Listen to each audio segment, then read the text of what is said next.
Are they called mythicals because it feels like a myth if anyone actually pulls them?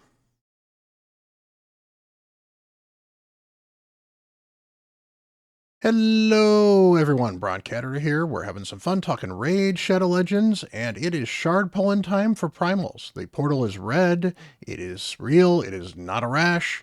And we are going to hopefully get some mythicals on my alt and on my main.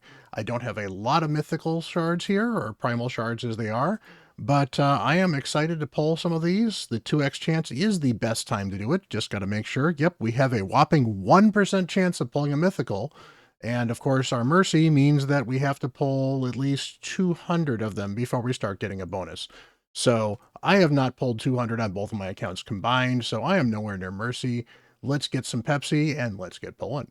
All right, my alt does not have any mythicals, including Mikage. I'm still missing one of the champions to fuse Mikage, but we are ready here. I've got my Pepsi, as is tradition. I also have the industrial size Pepsi because, of course, we're looking for mythicals. We're going to pull these one at a time because that should be more suspenseful. And let's get pulling.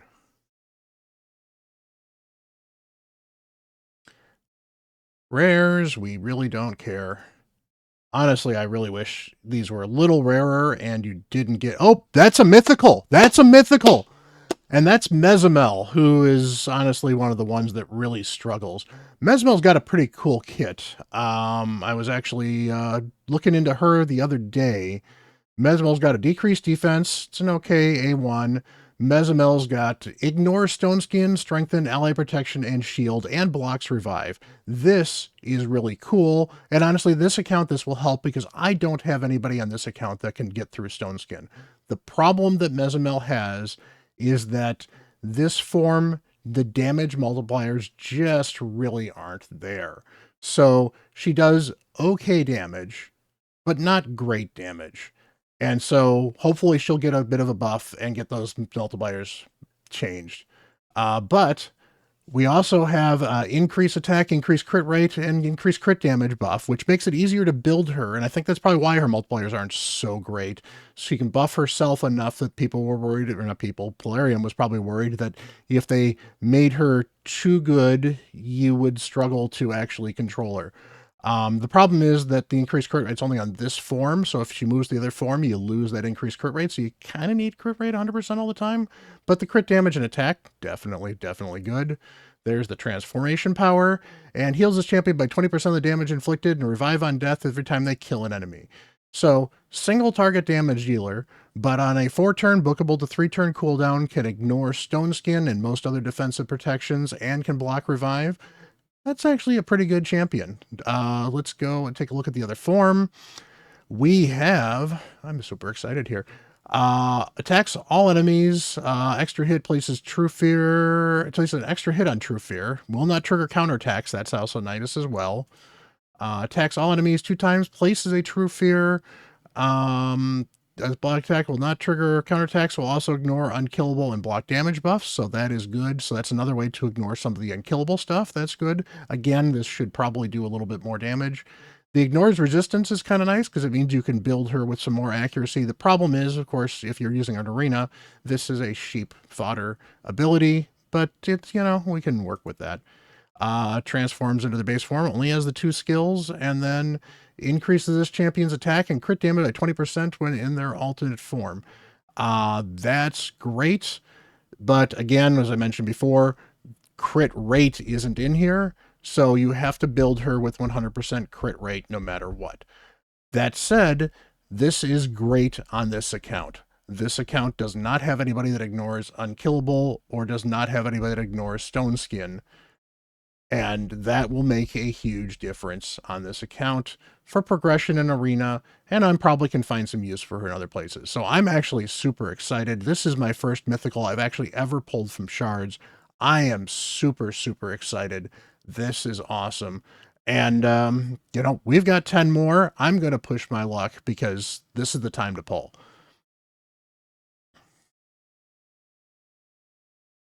Thank you, Pepsi. Not a sponsor, by the way. All right, that's a rare. A lot less exciting than that mythical. Woo! All right, Luria, not super exciting.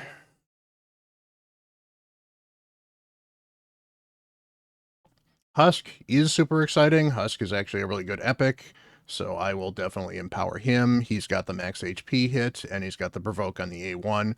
Great, great Hydra champion, particularly for progression, particularly against Nightmare and Brutal. He can certainly do his job against Hard. He's honestly the best epic max HP hitter for Hydra just because of this provoke. It makes it so much more useful. Does need to be used on manual, though. Oh, we are getting all the epics. That's a Caden. Decent reviver if you need a reviver. It's a War Maiden. You can farm her for free, so that's not super exciting.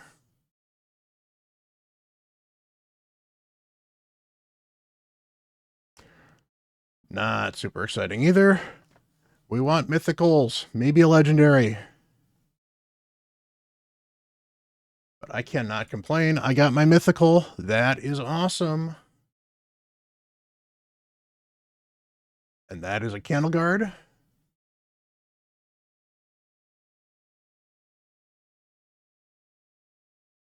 That is a Therisk. Keep in mind, I don't think Therisk's kit's that great, but she can empower Rianne, and Rianne the Conjurer is actually pretty solid, so she's probably worth holding on to and empowering Rianne with, if nothing else, because Rianne is basically very similar to Madame Ceres, except for she only places the weaken instead of the decreased defense and a decreased attack, so not quite as good, but she also has a revive, and that makes her very useful in Centranos, and honestly decent for faction wars if you're struggling through faction wars and you manage to get to Rianne the Conjurer before you finish Dark Elves.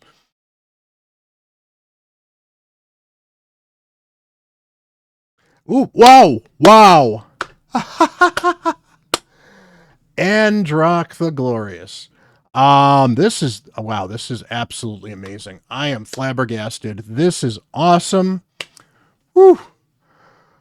All right. We got an increased defense on the A1 for all allies. That's nice.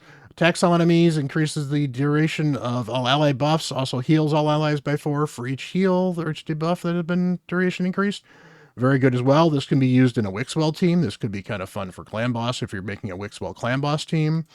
Finally, you get increased resistance, increased strengthen, and continuous heal buff on all allies for 2 turns. Continuous heal buffs. So this is a great, great support champion.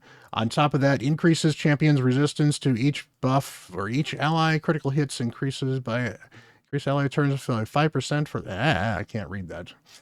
Increase the champion's resistance by 10 for each buff on an ally. That's actually pretty cool. So he's going to be huge buffed. And critical hits inflicted by allies fill the turn meter of all allies by 5%. It occurs once per skill.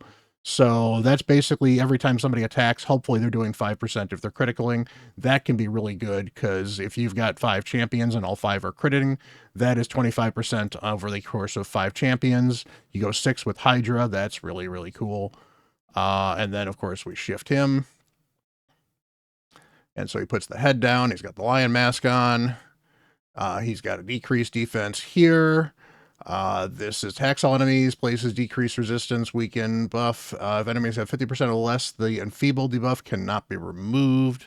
So he does the enfeeble debuff, which is absolutely amazing. It cannot affect bosses, which is kind of unfortunate. When he was a boss effector, he was absolutely OP. Without being a boss effector, he's kind of okay. He will be very, very useful in, honestly, most content where I'm going to be using him in that's going to be PvE. PvP, the enfeeble, maybe. It's, we'll see. But he's definitely a wave clear champion, and that's pretty cool.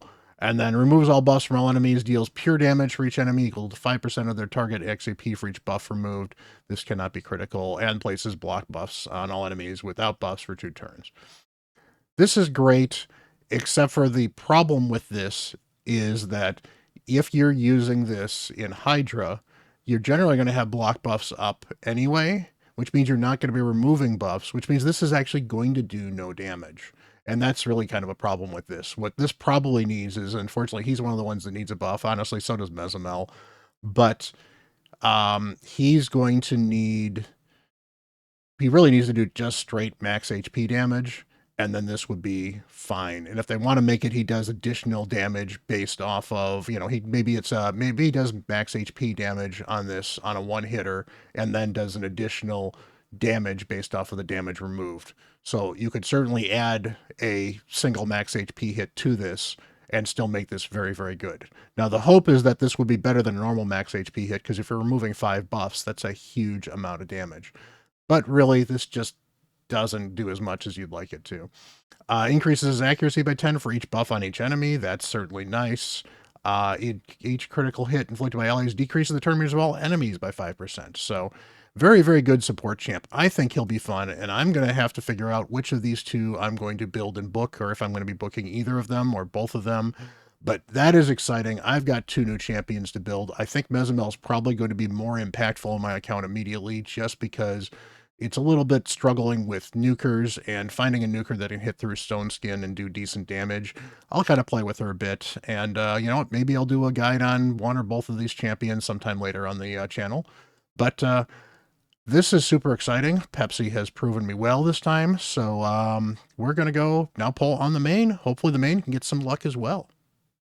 All right, we are on the main. The main also does not have any mythicals other than Mikage. I have fused Mikage. I would certainly love to pull a mythical. I would certainly be a little less thrilled with the mythicals I pulled in the other account, partially because I like the variety, and partially because I would like one of the cooler mythicals on this account, because this is the account that does some of the higher end arena, where I could use somebody like Lazarius or Crixia or somebody like that. But honestly, any mythical will do. It'll be a lot of fun. We've got 16 shards to pull. Let's go. Come on, Pepsi, not a sponsor. Starting off with Gnarlhorn, who's a great, great rare. Unfortunately, I've got plenty of him. Really useful in Shogun teams.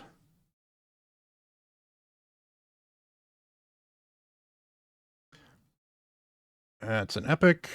That is a Lich. I guess if you're pulling for Razin, he's useful, but not super exciting. He's got a weird use in Faction Wars if you really want to do a turn meter control team, but not a great champion. Questar, not particularly exciting as a rare. Come on, we want legendaries and mythicals. You could do me right on this account too, Pilarium. Pepsi believes in you. Candle Guard, not super exciting. Not even getting a lot of epics. This is kind of scam. So many rares. Come on. Pathfinder Kate's actually a pretty decent rare. She can do some decent damage. Wow, you're really scamming me, Polarium.